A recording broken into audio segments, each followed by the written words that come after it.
বছর কয়েক আগে শ্রাবণ মাসের মাঝামাঝি একটা রাত্রিতে যে ভীষণ ঝড় বৃষ্টিতে কলকাতা শহরটা দেখতে দেখতে দুহাত জলের নিচে ডুবে গিয়েছিল, তা বোধহয় এখন অনেকের স্মরণে আছে।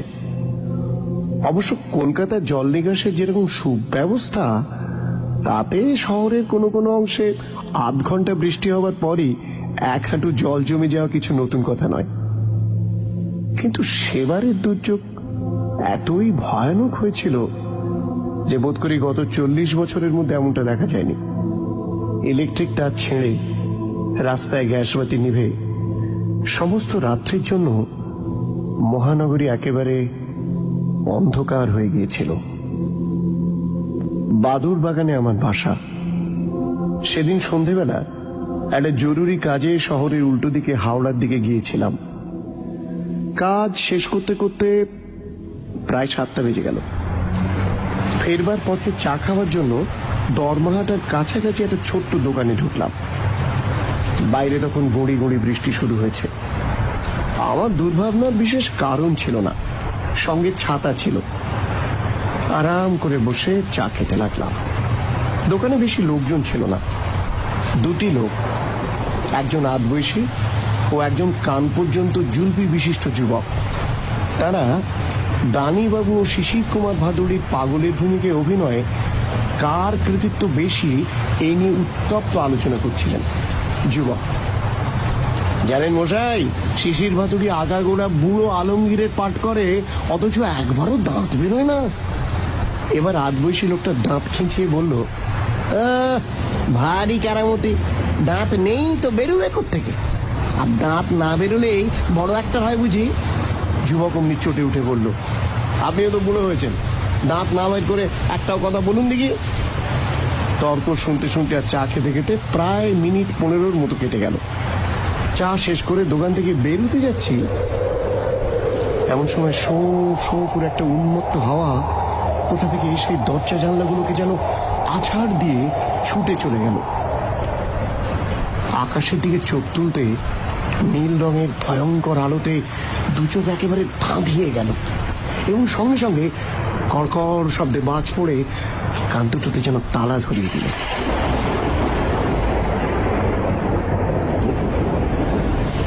এইবার শুরু হলো ভীষণ বেগে বৃষ্টি। রাস্তার আলোগুলো জলের পুরু পদ্মার অন্তরালে পড়ে নিস্তেজ হয়ে গেল। দোকানে ফিরে এসে বললাম, ওহে, আর এক পেলা চা দাও তো। আমি চা খেতে লাগলাম। কোথায় দূরে একটা ঘড়িতে 8টা বাজল। বৃষ্টির বিরাম নেই, সমানে সতেজে পড়েই চলেছে, সঙ্গে ঠান্ডা এলোমেলো বাতাস। রাস্তায় লোক চলাচল কমে আসলো। 9টা বাজল। বাইরে বৃষ্টি ও ভিতরে এই দুটি লোক তখনও দানি ঘোষ ও শিশির কুমার ভাদুড়িকে নিয়ে কামড়াকামড়ি করেই চলেছে।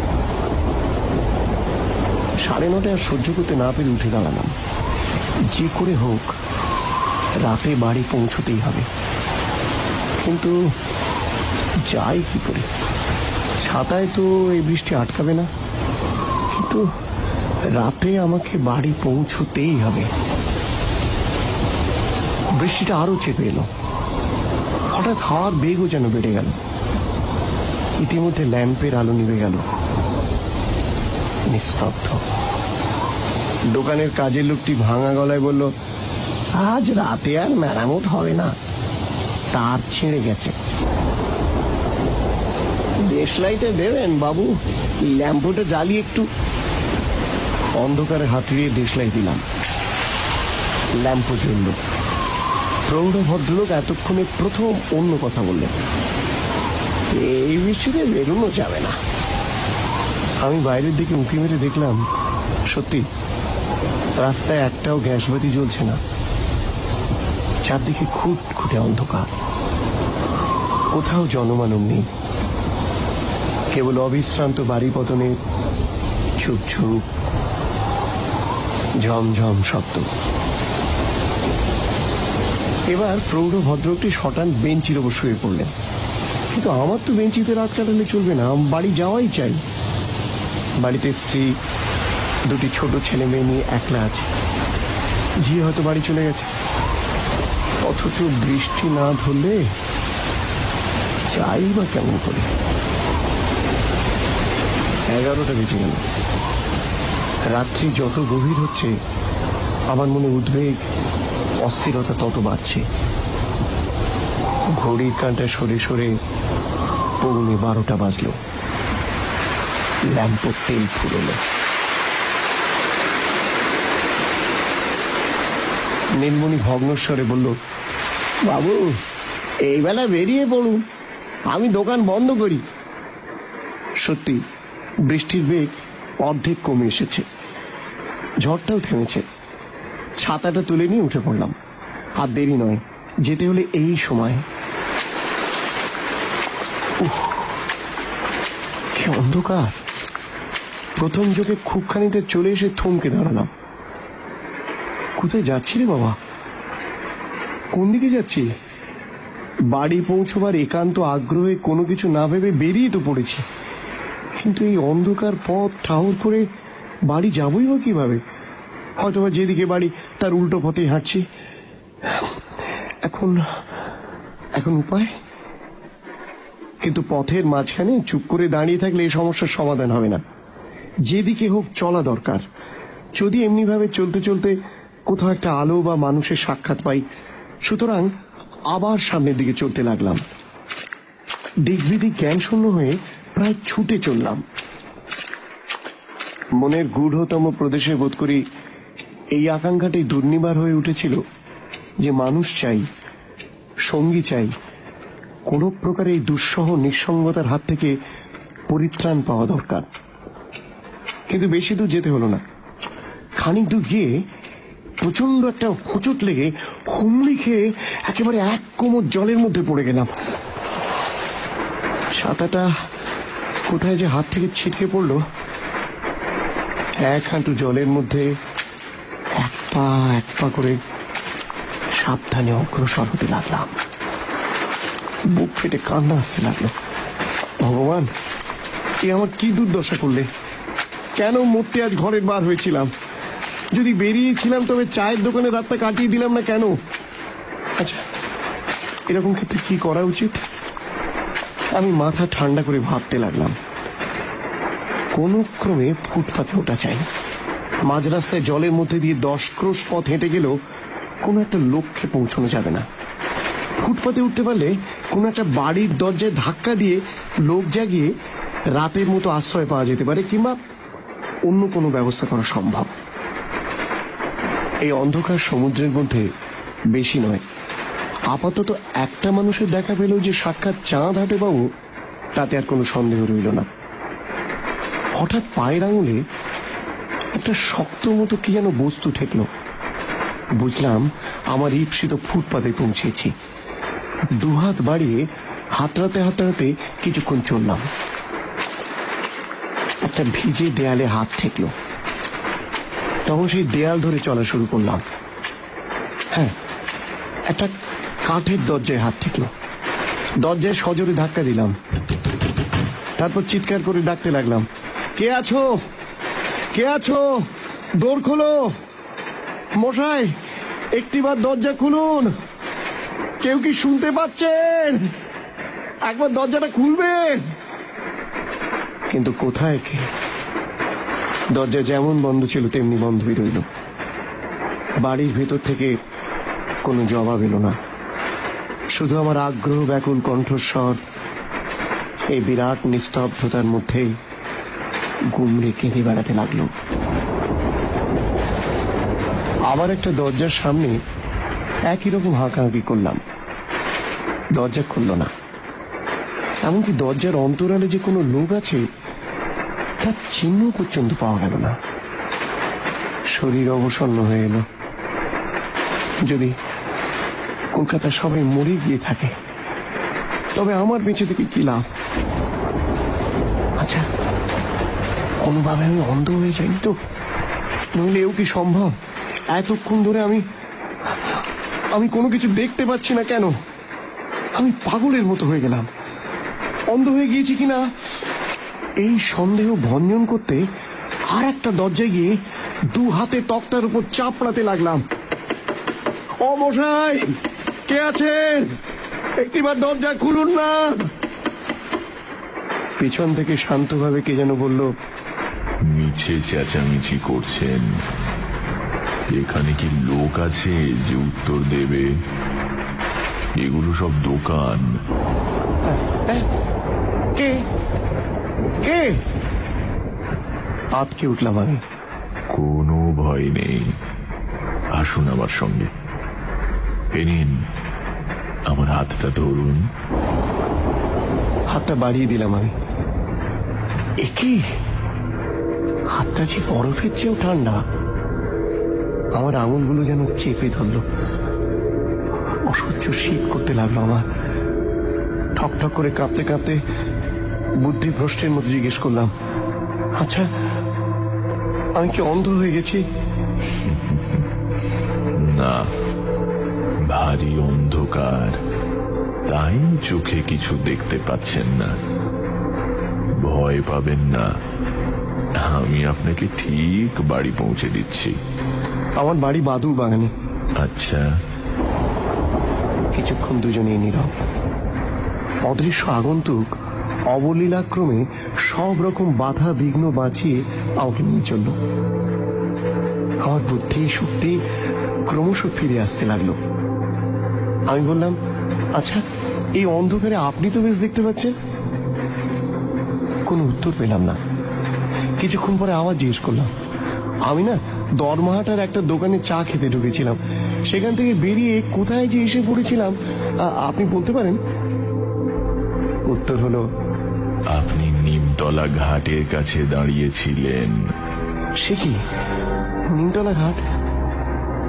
সর্বাঙ্গে রক্ত যেন জল হয়ে গেল।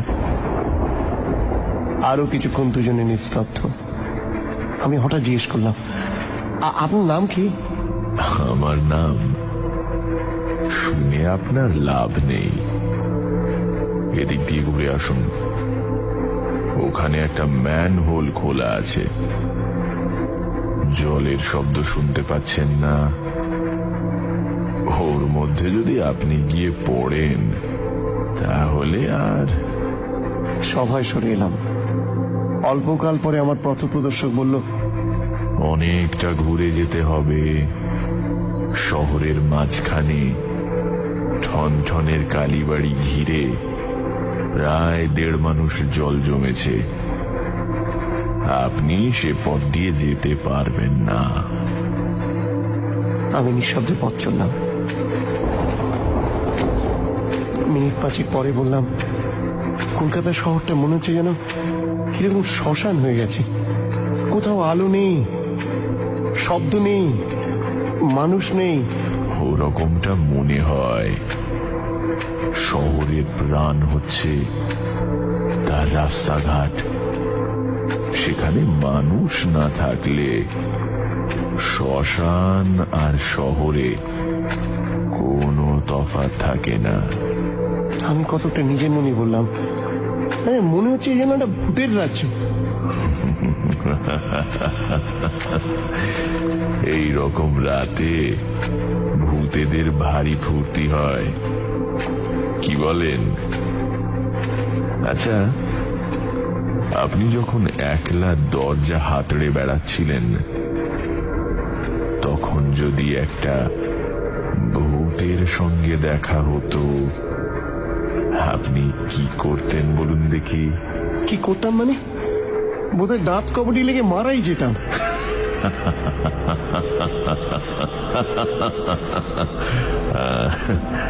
ভাগ্যে আমার সঙ্গে দেখা হয়েছিল। আচ্ছা, ভূতকে এত ভয় কিসের? একটা লোক মরে গেছে বই তো নয়। বলেন কি মশাই? ভূত হলো গিয়ে একটা প্রেতাত্মা। এই তার চালচলন, রীতিনীতি, স্বভাব চরিত্র কিচ্ছু জানা নেই, ভয় করবে না? তা বটে। আচ্ছা, মনে করুন না, থাক। আমার বুকের ভেতরটা হঠাৎ ছ্যাঁত করে উঠল। আমি কার হাত ধরে চলেছি? তো মনে সাহস আনবার চেষ্টা করতে লাগলাম। আচ্ছা, মানে আপনার নাম তো বললেন না, কোথায় থাকেন বললেন না। কোথায় থাকি? যেখানে আমাদের দেখা হয়েছিল তারই কাছাকাছি থাকি। আজ আমার যে উপকার করলেন না, জন্মেও তা ভুলবো না। আবার আমাদের দেখা হবে নিশ্চয়ই। দেখা বোধহয় আর হবে না। তবে যদি আবার কখনো এমনই বিপদে পড়েন, হয়তো। আচ্ছা, আপনি কি করেন? কোনো কাজকর্ম করেন নিশ্চয়ই। আচ্ছা, সেটাও কি বলতে দোষ আছে? আমি কিছু করি না, এমনি ঘুরে বেড়াই, বেকার। খানিকক্ষণ আবার চুপচাপ।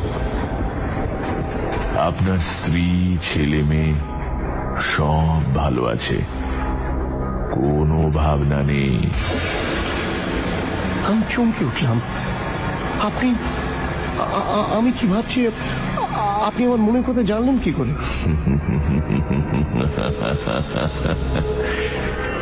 এরকম অবস্থায় পড়লে মানুষের মনে স্বভাবত কি চিন্তা আসে তা আন্দাজ করা কি খুব শক্ত? না না না, তা তো বটেই, কিন্তু দেখুন আমার স্ত্রী, ছেলে মেয়ে রয়েছে, এসব আপনি জানলেন কি করে? ওটাও আন্দাজ। দীর্ঘ নীরবতা। একে কোন জগতের অধিবাসী? আমি মরিয়া হয়ে আরম্ভ করলাম। দেখুন, ও কথা জিজ্ঞেস করবেন না। এবার আমার সর্বাঙ্গ থরথর করে কাঁপতে লাগলো। হাত ছাড়াবার চেষ্টা করে বললাম, আপনি আমায় ছেড়ে দিন না, আমায় ছেড়ে দিন বলছি। হাত গলা দিয়ে আর আওয়াজ এলো না। ভয় পাবেন না, এতক্ষণ যখন এসেছেন তখন আরো খানিকটা আসুন, আপনার বাড়ি প্রায় এসে পড়েছে। পায়ে পায়ে জড়িয়ে যেতে লাগলো। গলা এমন ভাবে বুঝে গেল যে শত চেষ্টা করো একটা কথা পর্যন্ত বলতে পারবো না। বরফের মতো হাতখানা কেবল আমাকে টেনে নিয়ে চলল। হঠাৎ শেষ রাত্রে ঠান্ডা বাতাস গায়ে লাগলো। সে দাঁড়ালো, আমার হাত ছেড়ে দিল। এইবার আপনি একলাই যেতে পারবেন। এখান থেকে গুনে গুনে 100 পা এগিয়ে যান, গিয়ে ডান দিকে ফিরলে সামনেই পাবেন, সেই আপনার বাড়ি।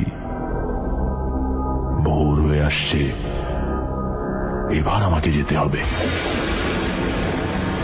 আমি অর্ধমূর্ছিতের মতো নির্বাক হয়ে দাঁড়িয়ে রইলাম। এবারের হাসির শব্দটা যেন ব্যথাপূর্ণ। সে বলল, আপনি বড় ভয় পেয়েছেন না?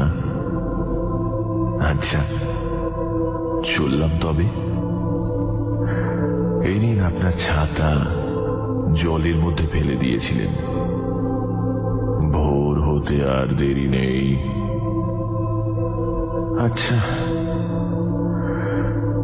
বিদায় বিদায় বিদায়। শেষ কথাটা যেন গভীর দীর্ঘশ্বাসের মতো মিলিয়ে গেল। আমি আমার সমস্ত শক্তি একত্র করে জিজ্ঞেস করলাম, আপনি আপনি আছেন কি? উত্তর এলো না।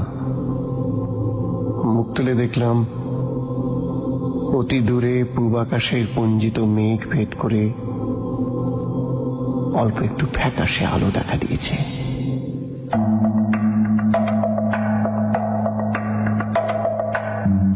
শুনছিলেন অন্ধকারে, রচনা শরদিন্দু বন্দ্যোপাধ্যায়, গল্প পাঠে জগন্নাথ বসু ও মীর, গল্পের সূত্রধার দীপ, শব্দগ্রহণ, আবহ সঙ্গীত এবং স্পেশাল এফেক্টসে রিচার্ড, পরিকল্পনা ও পরিচালনায় ইন্দ্রাণী। রেডিও মির্চির তরফ থেকে আন্তরিক ধন্যবাদ শ্রী জগন্নাথ বসুকে আমাদের পাশে থাকার জন্য। আগামী সপ্তাহে ঠিক এই সময় আরো একটি রোমাঞ্চকর গল্প নিয়ে হাজির হবে সানডে সাসপেন্স। দরমাহাটার একটা দোকানে চা খেতে ঢুকেছিলাম, সেখান থেকে বেরিয়ে কোথায় যে এসে পড়েছিলাম আপনি বলতে পারেন? উত্তর হলো, আপনি নিমতলা ঘাটের কাছে দাঁড়িয়েছিলেন। সে কি, নিমতলা ঘাট? সর্বাঙ্গে রক্ত যেন জল হয়ে গেল। আরো কিছুক্ষণ দুজনে নিস্তব্ধ। আমি হঠাৎ জিজ্ঞেস করলাম, আপনার নাম কি? আমার নাম শুনে আপনার লাভ নেই, এদিক দিয়ে ঘুরে আসুন। ওখানে একটা ম্যানহোল খোলা আছে, জলের শব্দ শুনতে পাচ্ছেন না? ওর মধ্যে যদি আপনি গিয়ে পড়েন তাহলে আর।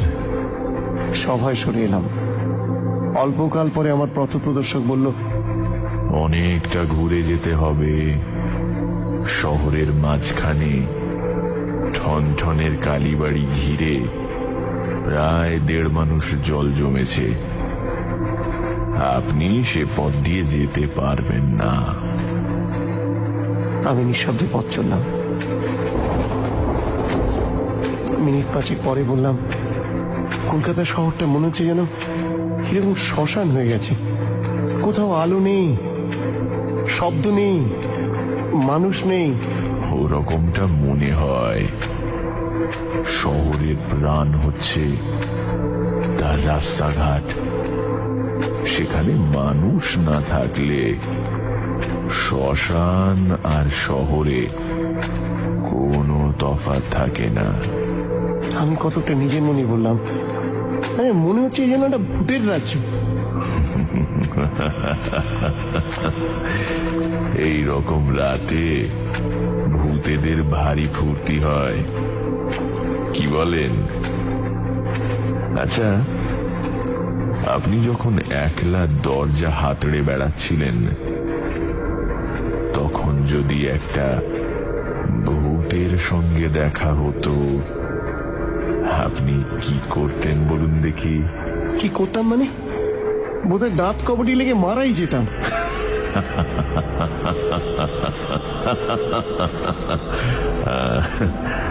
ভাগ্যে আমার সঙ্গে দেখা হয়েছিল।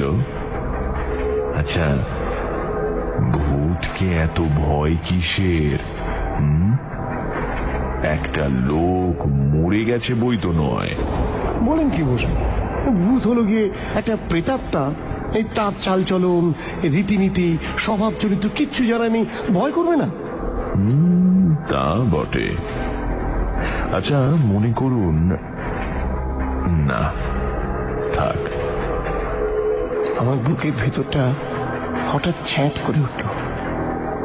এ আমি কার হাত ধরে চলেছি? তবু মনে সাহস আনবার চেষ্টা করতে লাগলাম। আচ্ছা,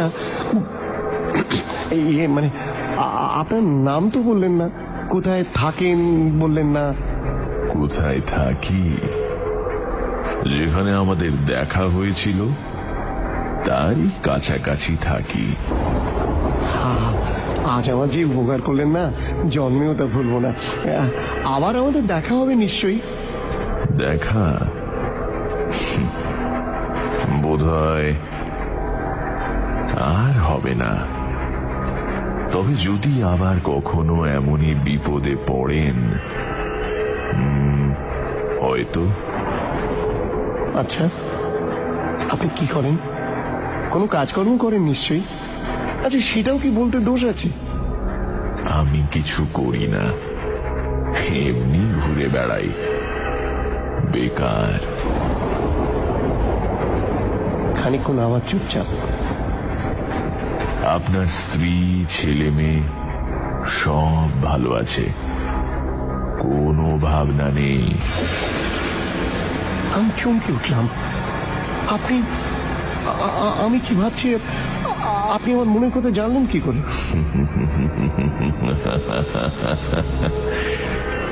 এরকম অবস্থায় পড়লে মানুষের মনে স্বভাবত কি চিন্তা আসে তা আন্দাজ করা কি খুব শক্ত? না না, তা তো বটেই, কিন্তু দেখুন আমার স্ত্রী ছেলে মেয়ে রয়েছে, এসব আপনি জানলেন কি করে? ওটাও আন্দাজ। এইক্ষণ নীরবতা।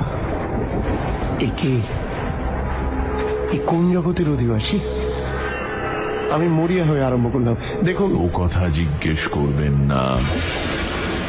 এবার আমার সর্বাঙ্গ থরথর করে কাঁপতে লাগলো। হাত ছাড়াবার চেষ্টা করে বললাম, আপনি আমায় ছেড়ে দিন না, আমায় ছেড়ে দিন বলছি। হাত গলা দিয়ে আর আওয়াজ এলো না। ভয় পাবেন না, এতক্ষণ যখন এসেছেন তখন আরো খানিকটা আসুন, আপনার বাড়ি প্রায় এসে পড়েছে। পায়ে পায়ে জড়িয়ে যেতে লাগলো, গলা এমন ভাবে বুঝে গেল যে শত চেষ্টা করে একটা কথা পর্যন্ত বলতে পারবো না। বরফের মতো হাতখানা কেবল আমাকে টেনে নিয়ে চলল। হঠাৎ শেষ রাত্রে ঠান্ডা বাতাস গায়ে লাগলো, সে দাঁড়ালো, আমার হাত ছেড়ে দিল। এইবার আপনি একলাই যেতে পারবেন। এখান থেকে গুনে গুনে 100 পা এগিয়ে যান, গিয়ে ডান দিকে ফিরলে সামনেই পাবেন সেই আপনার বাড়ি। ভোর হয়ে আসছে, এবার আমাকে যেতে হবে। আমি অর্ধমূর্ছিতের মতো নির্বাক হয়ে দাঁড়িয়ে রইলাম। এবারের হাসির শব্দটা যেন ব্যথাপূর্ণ। সে বলল, আপনি বড় ভয় পেয়েছেন না? আচ্ছা, চললাম তবে। এদিন আপনার ছাতা জলের মধ্যে ফেলে দিয়েছিলেন। ভোর হতে আর দেরি নেই। আচ্ছা, বিদায় বিদায় বিদায়। শেষ কথাটা যেন গভীর দীর্ঘশ্বাসের মতো মিলিয়ে গেল। আমি আমার সমস্ত শক্তি একত্র করে জিজ্ঞেস করলাম, আপনি আপনি আছেন কি? উত্তর এলো না। মুখ তুলে দেখলাম অতি দূরে পূব আকাশের পুঞ্জিত মেঘ ভেদ করে অল্প একটু ফ্যাকাশে আলো দেখা দিয়েছে।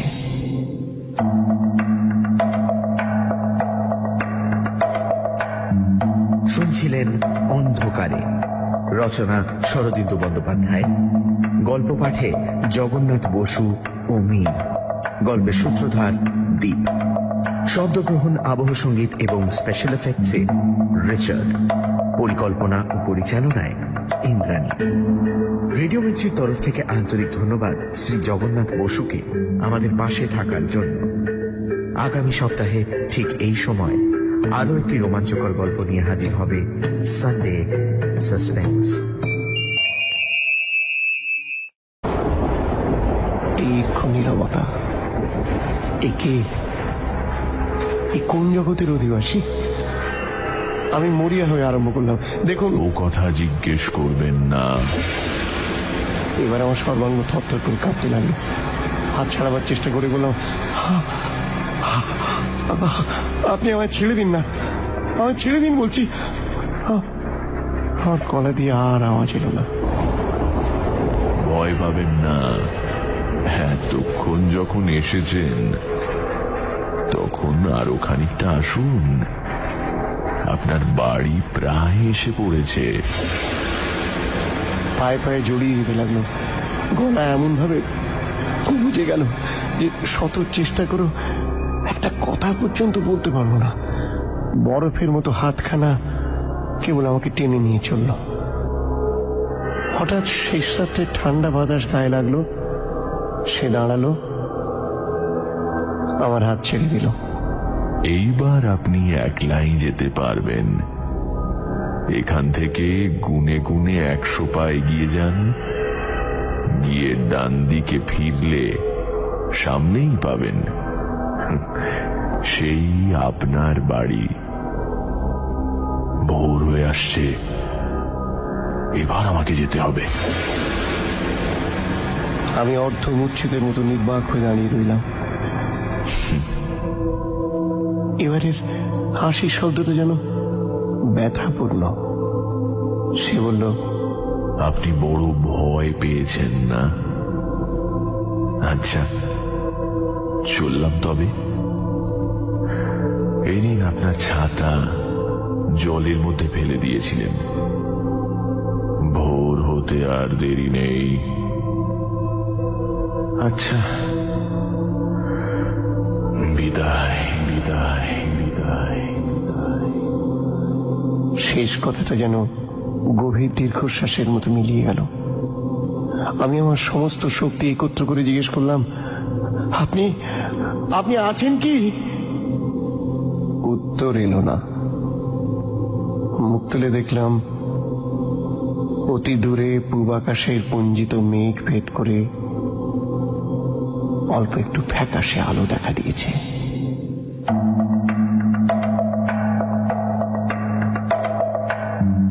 শুনছিলেন অন্ধকারে, রচনা শরদিন্দু বন্দ্যোপাধ্যায়, গল্প পাঠে জগন্নাথ বসু ও মীর, গল্পের সূত্রধার দীপ, শব্দগ্রহণ, আবহ সঙ্গীত এবং স্পেশাল এফেক্টসে রিচার্ড, পরিকল্পনা ও পরিচালনায় ইন্দ্রাণী।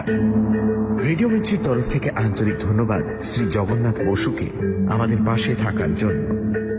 আগামী সপ্তাহে ঠিক এই সময় আরো একটি রোমাঞ্চকর গল্প নিয়ে হাজির হবে সানডে সাসপেন্স। এই আচ্ছা, বিদায় বিদায় বিদায় বিদায়। শেষ কথাটা যেন গভীর দীর্ঘশ্বাসের মতো মিলিয়ে গেল। আমি আমার সমস্ত শক্তি একত্র করে জিজ্ঞেস করলাম, আপনি আপনি আছেন কি? উত্তর এলো না। মুখ তুলে দেখলাম অতি দূরে পূব আকাশের পুঞ্জিত মেঘ ভেদ করে অল্প একটু ফ্যাকাশে আলো দেখা দিয়েছে।